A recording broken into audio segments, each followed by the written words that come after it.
Pasca viral, kini mantan vokalis grup duo Ratu Pinkan Mambo akhirnya buka suara terkait pernikahan secara siri yang dilakukan olehnya dengan pria bernama Arya Khan pada hari Minggu lalu. Pernikahan secara sederhana yang dilakukan oleh keduanya mendadak viral di TikTok setelah Pinkan dan Arya sama-sama menyiarkan acara pernikahan mereka secara live yang berhasil menyita banyak penonton. Arya Khan pun mulai menjadi sorotan, yang mana usut punya usut, suami dari Pinkan Mambo itu diketahui memiliki profesi sebagai seorang pedagang sekaligus konten kreator yang kesehariannya berjoget lagu India dengan pengikut lebih dari 450.000. Lantas apa yang menjadi alasan Pinkan hingga akhirnya memutuskan untuk menjadi seorang mu'alaf demi menikah dengan Arya? Dan seperti apa sosok suami sirih Pinkan Mambo yang dikabarkan memiliki profesi sebagai juragan singkong? Nah, Vidya dia tuh punya anak, itu seorang yang sederhana dan dia tuh siang pagi sore tuh bekerja untuk anaknya dan keadaannya tuh sangat, kalian bakal nangis kalau lihat rumahnya dia. Terus dia jadi ibu, jadi bapak, ditinggalin sama mantan-mantannya. Konon katanya karena susah dia ditinggalin, jadi dia hanya sebatang kara merawat anaknya dengan pagi, siang, sore, malam jualan singkong dan kerja di TikTok gitu untuk membesarkan anaknya. Dan di otak aku tuh berpikir nggak mungkin lah ada standar aku tuh tinggi, nggak mungkin ada cowok yang bisa jadi suami aku karena harus kuat. Tiba-tiba aku lihat video dia bikin video kayak pernikahan gitu, ada istri yang kuat, yang mau susah bersama aku. Terus dalam hati aku itu aku jadi aku kayak kagum dengan ini laki kuat mental. Jadi aku yakin aku pasti bisa kaya raya bersama dia dan dia kuat menghadapi pencobaan hidup di muka bumi ini dan pasti kita akan sukses. Nah itu kenapa dia orangnya. Nah, aku mulai jatuh cinta, terus aku ajakin ketemu. Pertama aku datang ke lapak singkongnya dia dulu, terus dianya lagi tidur, terus dia sering bilang jangan gitu karena nggak tahu lah, pokoknya dia lagi kumal jangan, tapi aku maksa datang. Terus aku datang, terus dia lagi tidur, aku nggak mau ganggu karena aku sayang dia. Terus besokannya dia kena band, terus aku bilang boleh aku kesana nggak, tiba-tiba dia boleh gitu. Terus aku seneng banget gitu, terus akhirnya ketemu, terus makan di toko ayam, terus kayak gitu makan, aku bilang menyatakan cinta, aku suka banget, aku mau nikah. Dia pikir aku bohongan, terus jadi kita gimana hubungan kita mau dibawa kemana, akhirnya dia bilang jadi aku mau jadian gitu. Jadi kita jadian sama 2 minggu, terus langsung suka-sukaan.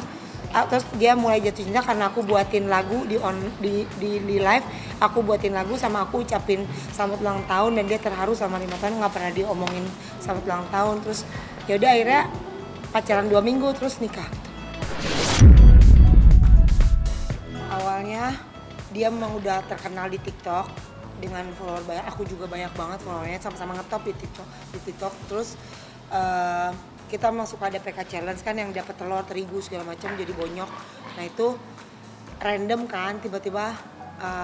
Tapi sebelum itu dia udah lihat aku duluan lagi nyanyi di TikTok.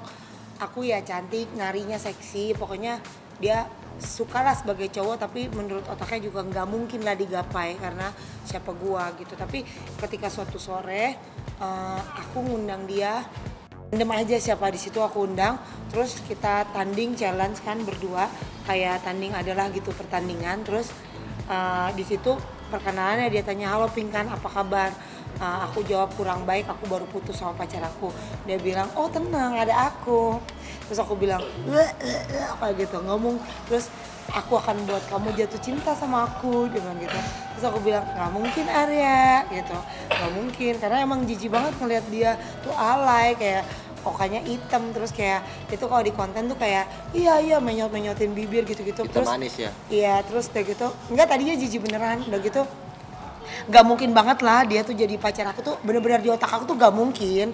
Udah gitu alay, udah gitu tapi waktu udah beberapa PK ke depan baru aku lihat gantengnya ketika dia nyari joget Indianya kalau lagi cakep-cakep gitu. Tapi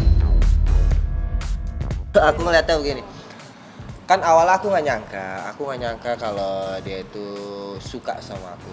Pemikir waktu dia DM, dia kepoin TikTok aku, kisah hidup aku gitu kan, dia ngasih nomor WA ke aku sehingga kita deket gitu.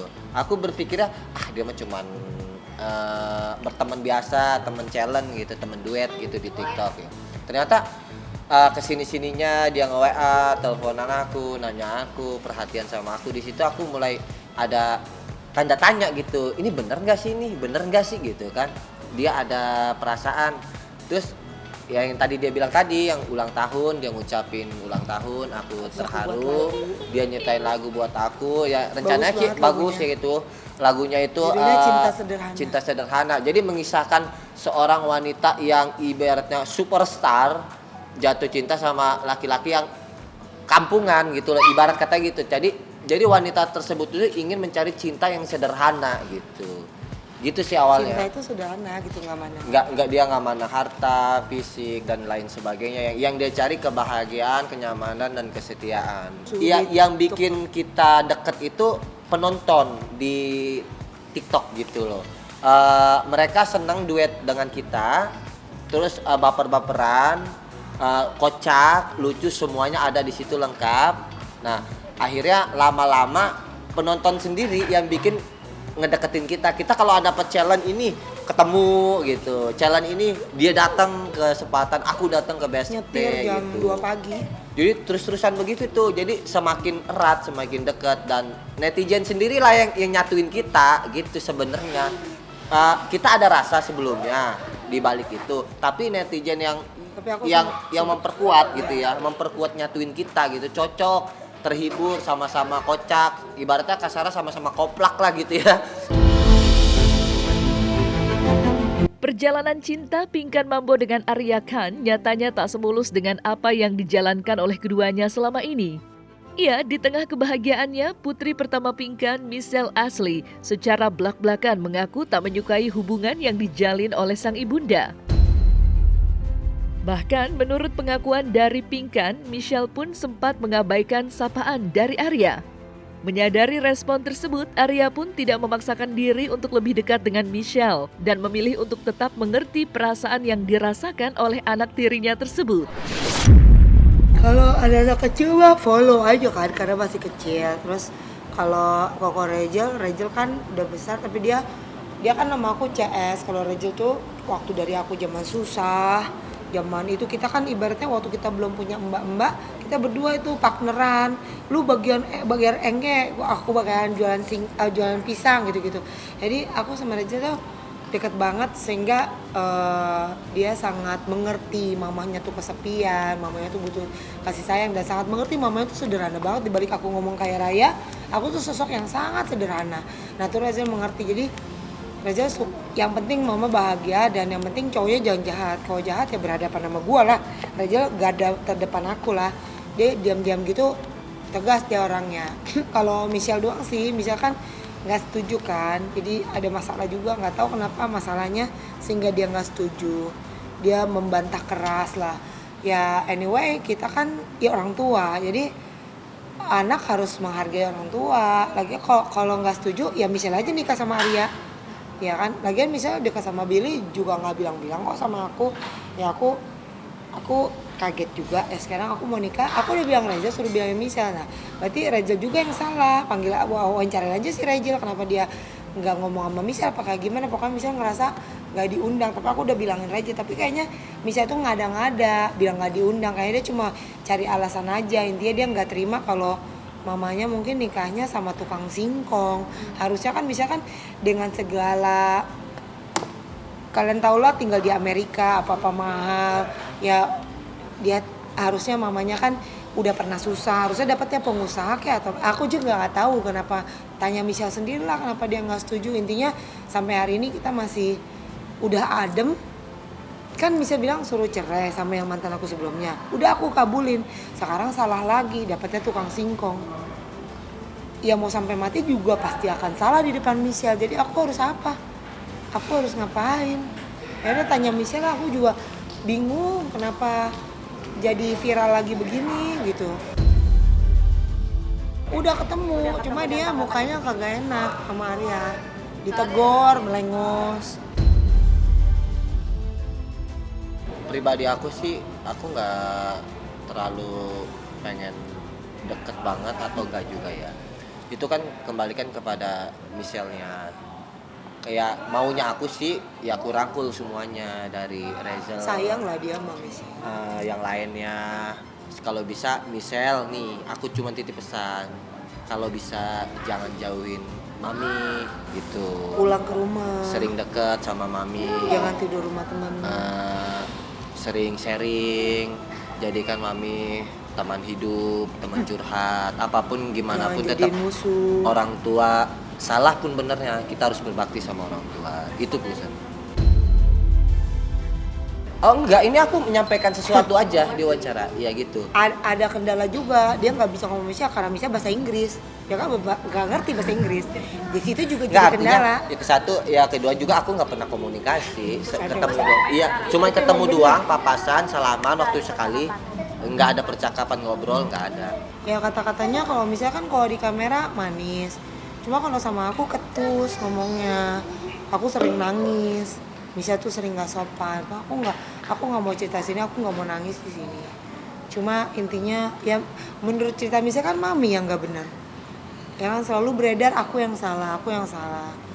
Jadi ya gimana ya sejak kejadian yang masalah kemarin itu Michelle terjadi tragedi di Michelle ya salah siapa dong? Ya maksudnya aku bukan Tuhan yang bisa jaga anakku 24 jam. Lagian aku juga nggak ada di lokasi. Aku juga bukan Tuhan. Ya sekarang mau cerai, aku nggak pernah niat menceraikan karena di agama Kristen dulu kan nggak boleh bercerai. Cuma kan sekarang aku juga udah capek dengan hubunganku juga udah nggak sehat sama mantan aku itu. Sebenarnya aku sayang agamaku, cuma aku salahnya ketemu kamu. Jadi kamu yang salah dari semua ini. Kalau keluarganya Arya banyak yang setuju karena biasanya lihat di TV, sekarang jadi adik ipar. Sayang sama aku karena aku kan orangnya sederhana gitu. Aku sayang sama keluarga, sayang banget. Mamanya tuh aku ciumin tiap hari, anaknya. Mereka nggak nyangka kalau aku sebaik itu, tapi keluarga yang lain aku nggak bilang keluargaku dukung, main nikah juga pada datang. Cuma ada beberapa pihak yang tidak bisa disebutkan satu persatu di sini bahwa adalah yang mencibir, yang membuat aku sering nangis setiap malam. Kok memandang Arya kok gitu, kayak jijik, kayak ngomongnya tuh sakit loh. Arya kan juga makan nasi. Ya Arya juga punya pendapatan loh, gini-gini juga. Gini-gini tuh apa juga aku juga gak ngerti. Makanya kita kebanyakan denger orang katanya tukang singkong ini, tukang singkong juga punya omset. Ya intinya nggak ada lah kita memandang orang dari harta, dari uang. Cuma Arya sekarang juga dia juga lucunya dia baru tahu kalau dia tuh punya pekerjaan yang belum digali uangnya agak banyak. Itu dia kenal aku baru dia tahu, oh ternyata pekerjaan yang ini ternyata uangnya bisa banyak. Nah itu juga mukjizat, dia ketemu aku tiba-tiba dia dapat kerjaan yang uangnya banyak.